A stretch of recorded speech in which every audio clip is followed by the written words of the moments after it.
Bienvenidos, gracias por conectarse. Vamos a iniciar, ¿verdad?, con la actividad para este día. Recordando, pues, que semana a semana vamos leyendo un versículo de la Biblia del cual buscamos aprender valores, ¿verdad?, principios cristianos, ya que uno de los ejes de nuestra escuela es precisamente los valores cristianos. Para ello, en esta ocasión, esta semana, nos corresponde ver Mateo 6:17 con todos los grupos. Quienes están en los grupos de idiomas, pues lo van viendo en su idioma respectivo. Como nosotros nos encontramos en el área, digamos, de tecnología, pues lo leemos obviamente en español. En este caso, la cita está en la versión Reina Valera, en Mateo 6:17, que nos dice, pero tú, cuando ayunes, unge tu cabeza y lava tu rostro. Bien, la unción de la cabeza, debemos tomar en cuenta que para la cultura en el tiempo de Jesús, para los judíos, ungir la cabeza era algo normal. Era muy común tener aceite en casa y le daban diversos usos. Claro, había un uso medicinal, digamos, del aceite, pero en este caso es más un uso estético. Aunque cuando en la Biblia nos referimos a unción, nos suele aparecer, por ejemplo, en el Antiguo Testamento relacionada a cuando Dios hablaba respecto de su ungido, en el sentido de el que iba a ser el rey, ¿verdad? Por ejemplo, a Saúl se le unge, luego a David también se le hace una unción. Era una especie, digamos, de ceremonia también el utilizar el untar, por así decir, aceite sobre la cabeza de alguien. Pero aquí se refiere a hacerlo uno mismo, a algo más como cotidiano. Algunas Biblias lo traducen modernamente como peínate, arréglate el cabello, o tiene que ver, digamos, con el hecho de que cuando nos levantamos en las mañanas, por lo general nuestro pelo es un alboroto, bueno, entonces la idea es arreglar, para que no nos veamos desarreglados y que lavemos nuestro rostro. Esta semana vamos a estar meditando acerca de lavar el rostro. ¿Qué significa lavar el rostro? Pero también debemos de pensar qué significa ungir la cabeza. Aunque Jesús esto se lo dijo a sus discípulos en el contexto del Sermón del Monte y enseñarles la forma correcta de ayunar, eh, lo literal nos indica, bueno, Jesús quería decirles, miren, cuando ayunen, ustedes compórtense normalmente. De aquí hay un grupo de religiosos que les gusta aparentar que están ayunando y ellos no ayunan. Y en vez de arreglarse, de verse normales, se maquillan o se hacen cosas en su cara, ¿verdad? Para aparentar que están ayunando y llevársela de espirituales. Pero están muy lejos de eso. Entonces Jesús les dice, bueno, para ustedes un ayuno debe ser una actividad parte de su día. No debe de involucrar el alterar sus cosas diarias. Así podemos rescatar esta parte como una aplicación práctica.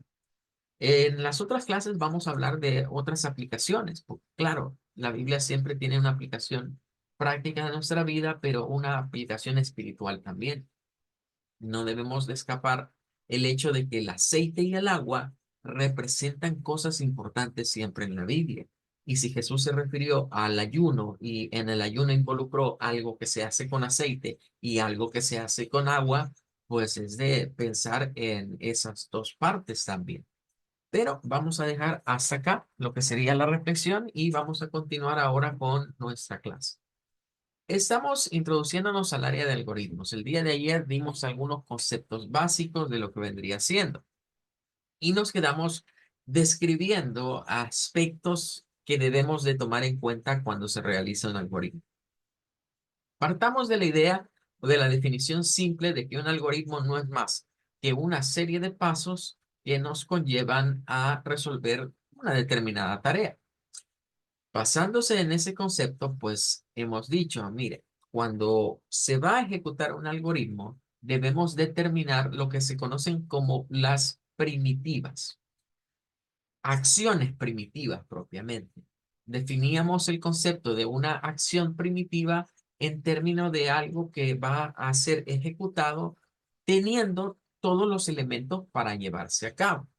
Por ejemplo, la computadora puede realizar una suma de lo que vendrían siendo números y lo puede hacer de una forma primitiva.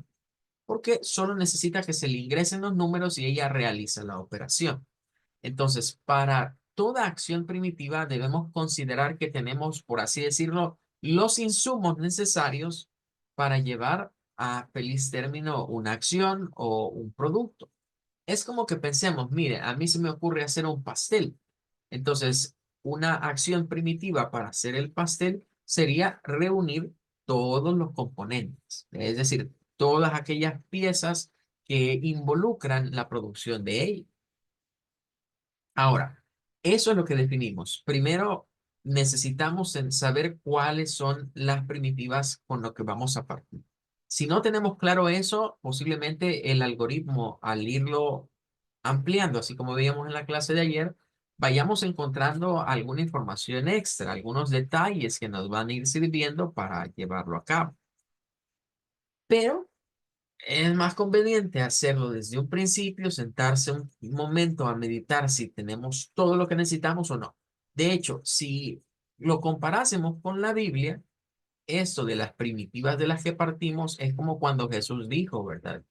¿Qué hombre va a poner a edificarse una casa y no va a tomar en cuenta los materiales que necesita para parafraseando un poco la Biblia, ¿verdad? En ese sentido. Es decir, si usted quiere construir una casa, medite qué es lo que necesita. Eso vendrían siendo las primitivas para un algoritmo. Aquellos elementos materiales que son indispensables para realizar una acción. Luego hablamos de un lenguaje simbólico. El algoritmo no es programación todavía. El algoritmo es como un paso previo. De hecho, en términos de programación se dice o se piensa siempre lo siguiente. Yo, como un jefe de un grupo de programadores, puedo definir un algoritmo para que resuelva una determinada problemática. Y entonces le entrego al programador mi algoritmo y ese programador debe ser capaz de implementarlo. Cuando decimos que un algoritmo va a ser implementado, ya implica el hecho de pensar en un lenguaje de programación. Entonces, ya es tarea del programador el resolver el algoritmo, adaptarlo a un lenguaje determinado de programación. Cuando hablamos de un lenguaje simbólico, por lo general nos referimos a palabras entendibles, pasos que nosotros podemos ir dando. Ahí es donde a veces surgen los flujogramas o los diagramas de flujo, como una alternativa al lenguaje simbólico, a través de un lenguaje gráfico. En otras palabras, un diagrama de flujo o flujograma no es más que es el mismo algoritmo, pero a través de una representación gráfica. Claro, necesitamos representar los datos, saber qué van a ser datos de entrada, qué van a ser datos de salida y la relación que vamos a establecer entre ellos. No se nos olvide que lo que estamos estudiando ahorita son las estructuras secuenciales o algoritmos secuenciales. Eso significa que casi el proceso secuencial es lo que está aquí representado. Es decir, en un algoritmo de ese tipo, de manera elemental, podemos decir que es como una materia prima que entra, una caja o algo donde se procesa, una máquina donde se va a procesar esa materia prima y una materia ya terminada, un producto final que obtengo del otro lado. Básicamente esa es la estructura secuencial. El ingresar datos a algo, en ese algo pasan procesos y luego obtenemos algo como resultado de los mismos. Sin embargo, no solo debemos de hablar de estos aspectos, sino también condiciones. Hay condiciones que están inmersas dentro de lo que son los algoritmos. Una de las primeras es considerarlo finito. Algunas veces quizás han escuchado ustedes el término de se está generando un bucle infinito en algo que se ve en las películas o cuestiones por el estilo. Cuando decimos que es un bucle infinito, se refiere precisamente a algo que se está repitiendo una y otra y otra y otra vez. Y no se puede salir de él. No hay forma de sacarnos de ese lazo que se está repitiendo una y otra vez.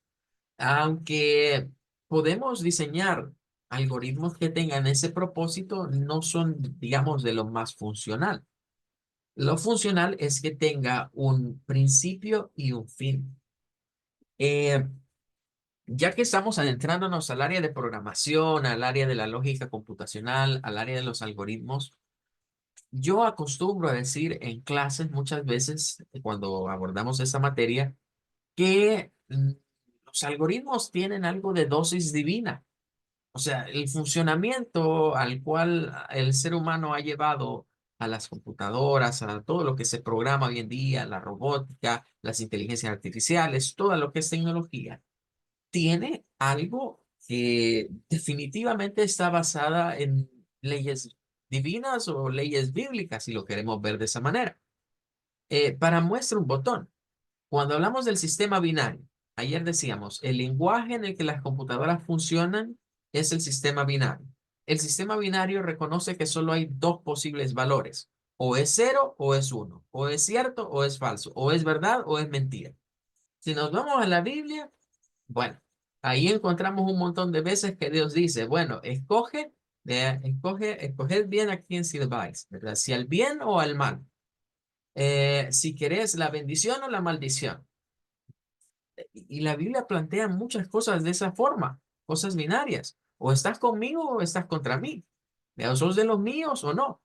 Y son cosas que están en la Biblia. Entonces, el concepto, digamos que hoy lo aplicamos a la parte tecnológica, pareciera tener como cierta influencia divina. Y en ese sentido, la parte finita parece que lleva ese punto. Si no, no encontraríamos cosas como que la Biblia dice que Dios es el alfa y el omega, el principio y el fin. Que de hecho esas dos palabras van a ser muy frecuentadas por nosotros en los algoritmos, porque es algo que debemos definir siempre. ¿Cuál? Que un algoritmo tiene un principio y un fin. Siempre va a ser finito. Los algoritmos no están diseñados para no terminar nunca, tienen un número finito de pasos. Esa es una de sus condiciones. Si no tuviese eso, pues fuesen eternos. Y ahí nuevamente entraríamos a, bueno, no fuesen eternos. El término no es propiamente eterno, ¿verdad? Sino que serían sempiternos, porque sí tienen un principio, pero no tienen final. Esa es la diferencia entre un ser eterno como Dios y otros seres que no son eternos, ¿verdad? Que son sempiternos. Hemos tenido un principio, pero quizás no vamos a tener un final. Pero regresando a nuestro tema, es algo que debe tener principio y fin. Por otro lado, debe estar bien definido. Esas dos condiciones son importantes porque si nosotros no definimos bien nuestro algoritmo, no sabemos qué es lo que va a ingresar, qué es lo que queremos obtener como datos de salida, vamos a tener una serie de problemas. Es decir, no vamos a poder llegar a una solución eh, palpable y seguramente nos va a tocar reconsiderar. Ya vamos a tener que volver a plantear todo, de volver a revisar en qué nos equivocamos, qué no se consideró. Así que lo de bien definido es algo que sí, podemos equivocarnos, podemos cometer errores, pero si yo me siento a planificar bien, porque recuerden que decíamos ayer, el algoritmo para, si lo aplicamos a nuestras vidas, no es más que organizarnos bien, no es más que planificar bien nuestras acciones. Ahora bien, aquí viene la situación en donde uno dice, bueno, algoritmo y programa, algoritmo y programación, parecieran cosas que están como sinónimas, como que fuesen lo mismo, pero no. ¿Cuál es la diferencia? Que los algoritmos son cosas que nos sirven más a nosotros para representar los pasos.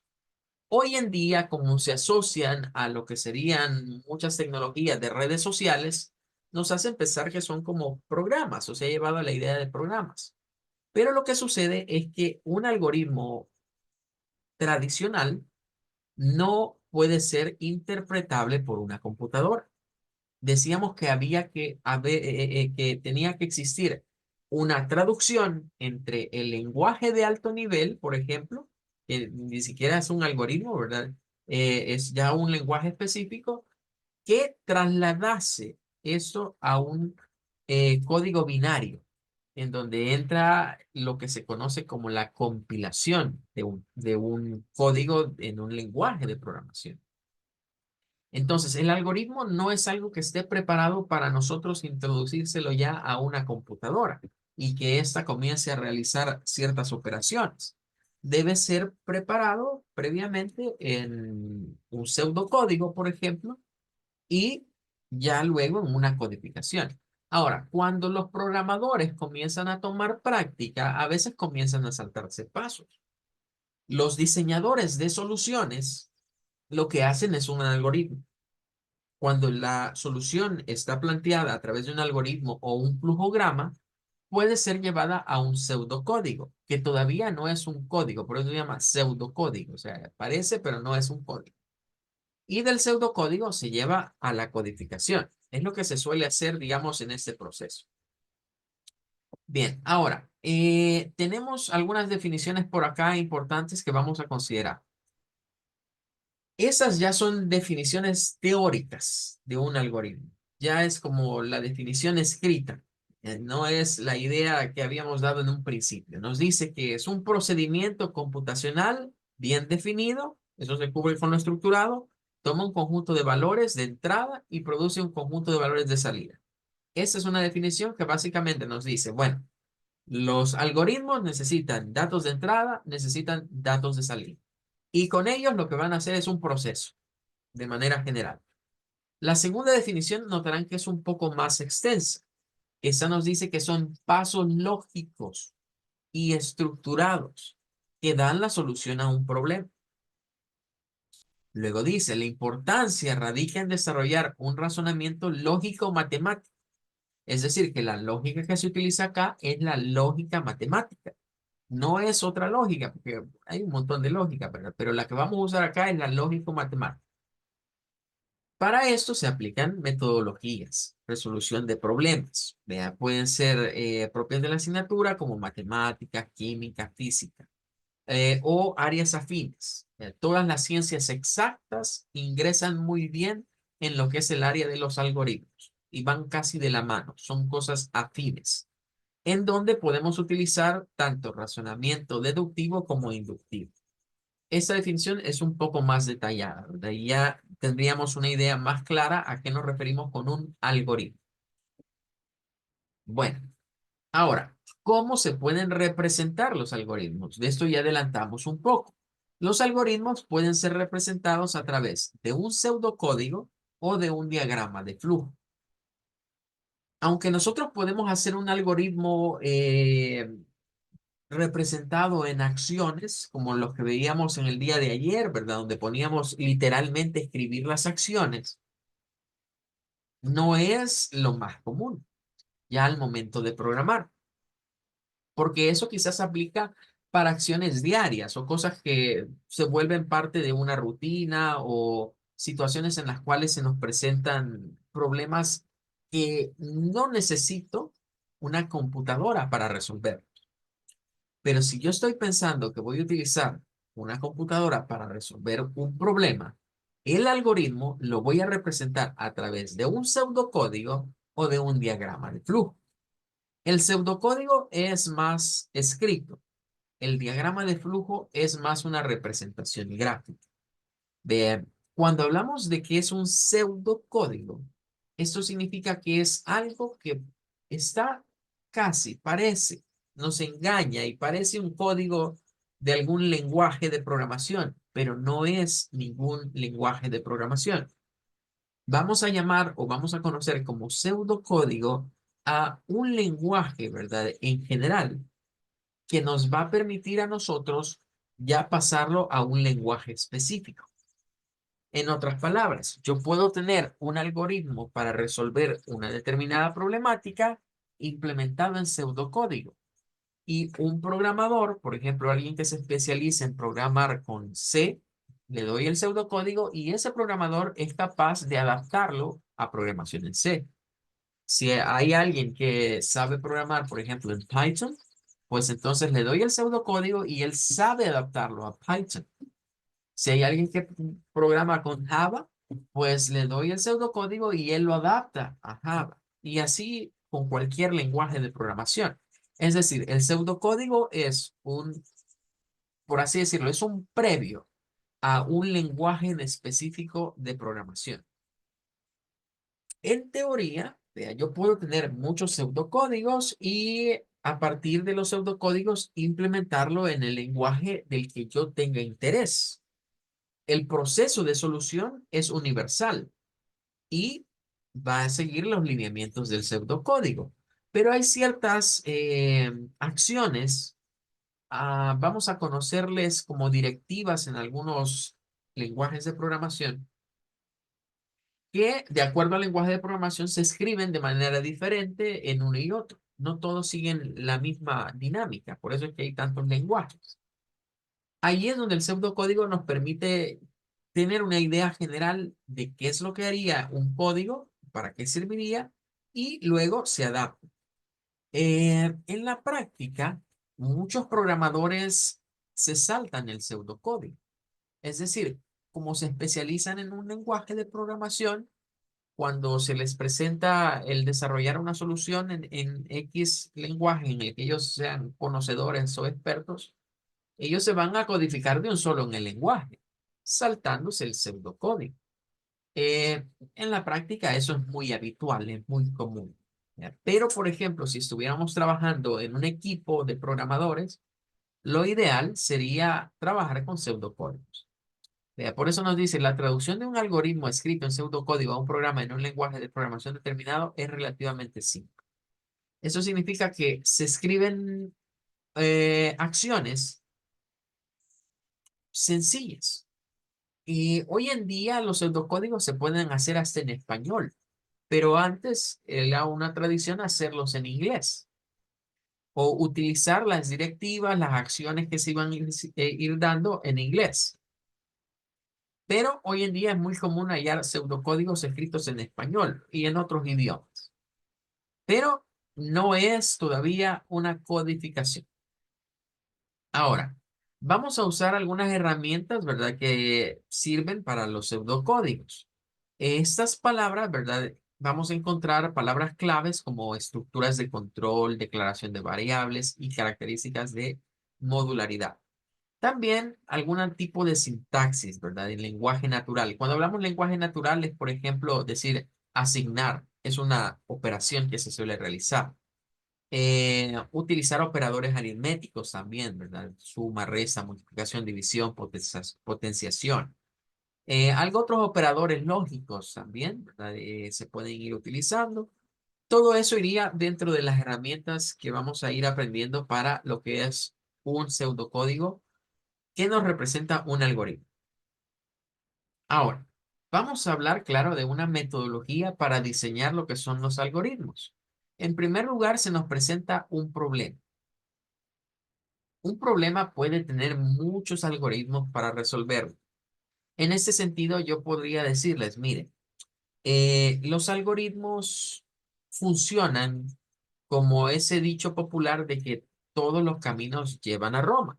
Un dicho popular que nos dice, mira, todos los caminos llevan a Roma. ¿Qué significa? Que puedo hacerlo de diversas maneras y al final voy a llegar al mismo resultado.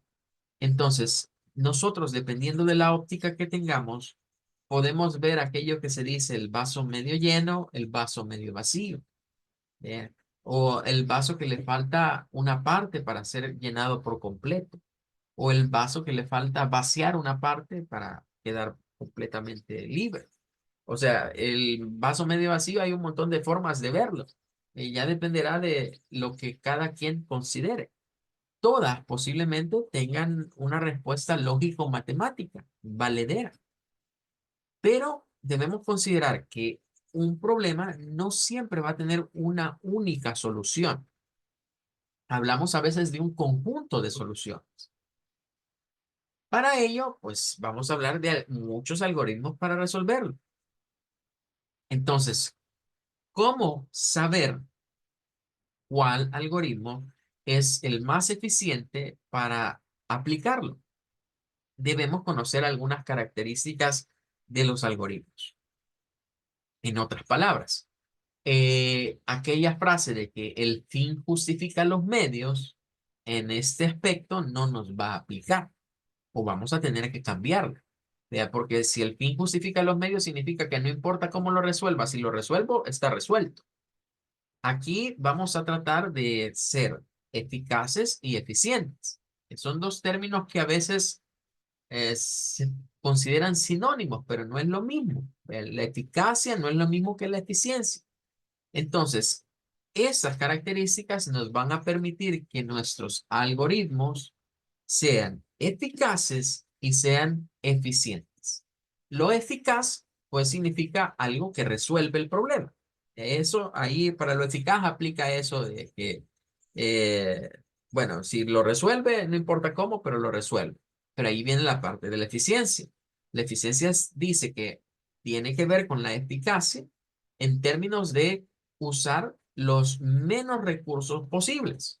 En otras palabras, si con eso de que el fin justifica los medios, yo vengo y gasto recursos innecesariamente y hay un camino que me hace ahorrarme esos recursos que se gastarían, pues allí es donde hablamos ya más de una eficiencia. Por eso, debemos de hablar de características como legibilidad. La legibilidad significa que nosotros debemos de redactar algo que sea legible, que alguien pueda leerlo y entenderlo. Eh, a veces ocurre que los programadores cuando crean sus códigos son códigos que a veces solo ellos se los entienden. Y recuerdo tiempo atrás a un estudiante que teníamos en materias de programación que había agarrado una sumañita. ¿Eh?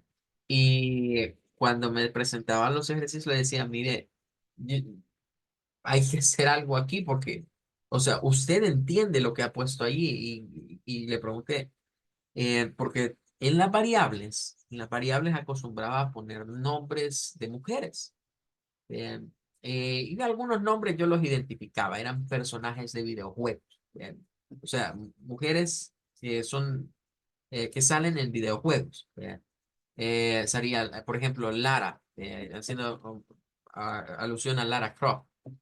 Salía Jill Valentine, haciendo alusión a otro personaje de videojuego. Y así agarraban nombres de personajes de videojuegos que eran mujeres y que esas eran los nombres de sus variables. Bien.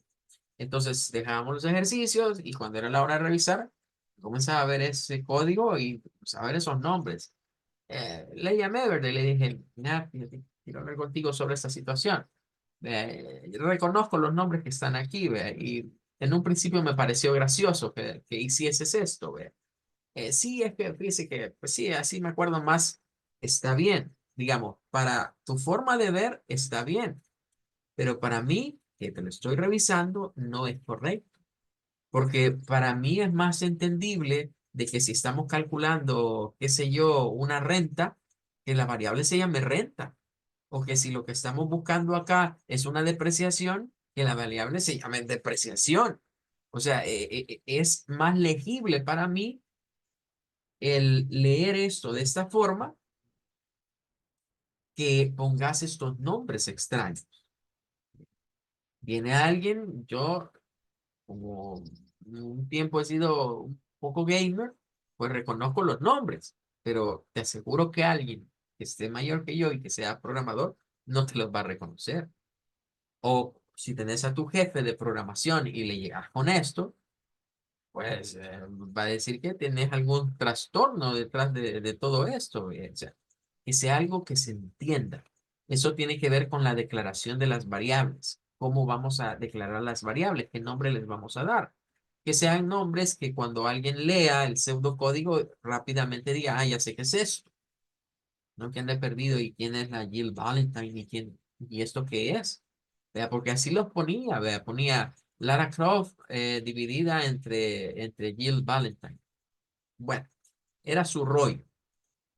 Hablamos de la eficiencia, ya lo expliqué. Eficiencia significa tratar de usar los menos recursos posibles para resolver una problemática. Cuando gastamos recursos de más en cualquier institución, hoy se habla de austeridad. Entonces, la eficiencia ayuda a la austeridad, a no invertir tiempo, no invertir dinero, no invertir el recurso que sea en cosas que a la larga se pueden ahorrar. Entonces, eso de andar, sí, todos los caminos llevan a Roma, pero si me voy por el camino más largo, no es lo correcto. Aquí hay que hacer la de el lobo feroz, vea. A la Caperucita Roja la mandó por el camino largo y él se fue por el corto. Entonces, eso es la eficiencia. ¿Cuál es el camino más corto para resolver una problemática? No vamos a andar dando vueltas por aquí y por allá, perdidos, ¿verdad? Gastando recursos. También vamos a hablar de portabilidad. Portabilidad hoy implica que esto lo podamos llevar de un lugar a otro. Es decir, que nuestro código fuente lo podamos implementar en nivel de computadoras, hoy no solo computadoras, páginas web en donde pueda accesar un móvil o cualquier otro dispositivo. Modularidad se refiere a trabajar por módulos. Eh, Cuando hablamos de trabajar por módulos significa de ver todo como en diagramas de caja. Eh, es como que piensen en unidades pequeñas que hacen ciertas funciones. Por ejemplo, las computadoras, para que tengamos una idea, las podemos ver como por módulos. ¿Qué es ver las computadoras por módulos? Bueno, está, por ejemplo, un módulo tiene que ser la tarjeta madre, que es donde se interconecta todo. Está el módulo de poder, que es la fuente de energía. Podemos ver eso como todo un módulo. Adentro hay más piezas. Si vamos a adentrarnos, hay muchas más piezas, pero mientras tanto lo podemos ver como un módulo. Podemos ver también en una computadora los módulos de almacenamiento. Ahí se van discos duros, unidades ópticas, discos duros de estado sólido, magnético, todo lo que me permita guardar información, pero llamémosle módulos de almacenamiento, como un solo bloque. Entonces, la programación o lo que vendría siendo el diseño de un algoritmo, podemos verlo como módulos, módulos que resuelvan cierto tipo de problemática. Claro, nosotros vemos lo exterior como una unidad, pero dentro de ella hay más procesos. En muchas empresas se utiliza lo de unidades, ¿verdad? Unidad financiera, unidad de adquisiciones y contratos, unidad de esto y de lo otro. Eso es más o menos lo modular. Significa que hay subdivisiones que hacen cosas específicas y entre todas se articulan después para obtener un resultado final. Modificabilidad implica el hecho de que mi algoritmo debe ser modificable, es decir, en el tiempo va a requerir actualizaciones, va a requerir mejoras, va a requerir cambios de aspectos que quizás en un inicio no consideré y que hoy que se está implementando debo de considerar. La modificabilidad la vemos aplicada en muchas cosas. Y de hecho, hoy en día yo he visto una tendencia en muchos programadores aquí en El Salvador. Eh, no voy a decir de qué área, pero la mayoría van a entender cuando me refiero. Se ha dado una tendencia de que sacan algún tipo de cosa novedosa aquí y que ya en el camino se dan cuenta de cosas que no habían considerado.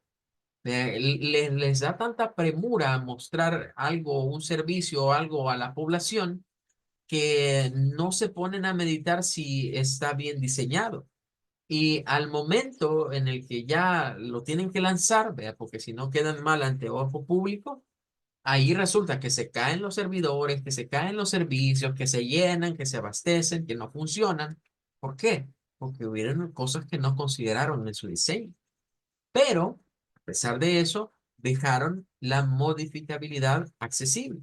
Es decir, bueno, no nos funcionó, hicimos una prueba y esto nos sirvió, entonces ahora no tenemos que hacer todo de regreso. Solo tenemos que cambiar aquellas áreas que ya vimos que no trabajan bien, aquellas áreas que ya vimos que no funcionan bien.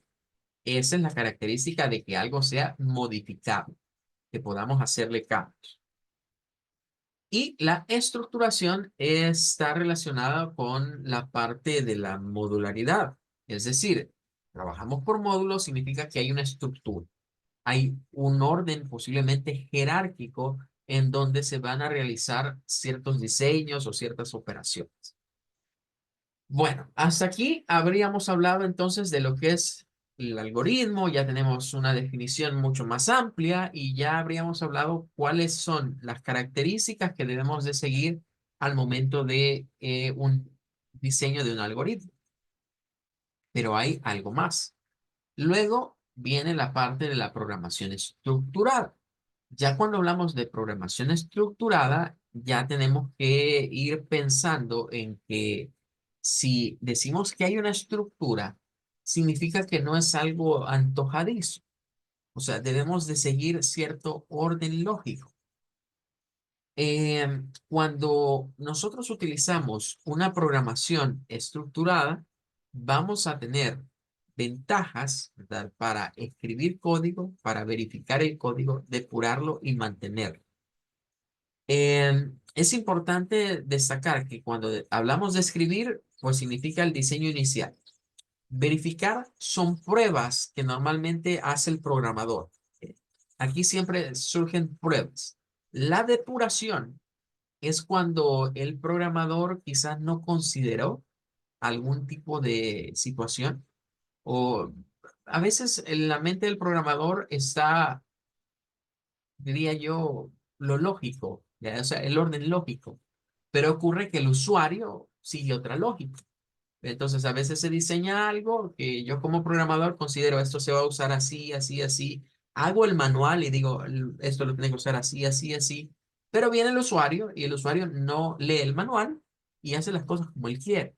Y comienza a probar por todos lados y a ver qué hace y a travesear. Entonces, ahí surgen los famosos, lo que se conocen en inglés como los bugs. Los bugs son, viene del inglés, ¿verdad? Que significa un bicho y viene de la idea de esa manzana, de una manzana que tiene un gusano adentro, pero usted ve la manzana por fuera y la ve bien de su cáscara.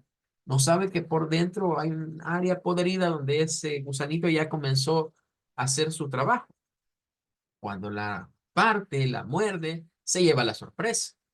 Entonces, esa es la parte de la depuración, que es cuando encontramos algún problema a nivel de los usuarios y los usuarios reportan, mire, esto no funciona, esto no sirve, pasa esto, se buguea, de ahí viene el término, se bugueó tal cosa, viene de bug, que significa un bichito que se nos fue allí, que no se consideró. Bueno, pero ya no nos alcanza más el tiempo. Vamos a seguir hablando un poco más de estos aspectos de la metodología en la siguiente clase del día jueves. Mañana no hay clase, ¿verdad? Así que nos conectamos hasta el jueves. Que Dios les bendiga. Será hasta la próxima. Gracias, buenas noches. Así que igualmente. Buenas noches, muchas gracias. Noche. Hasta luego.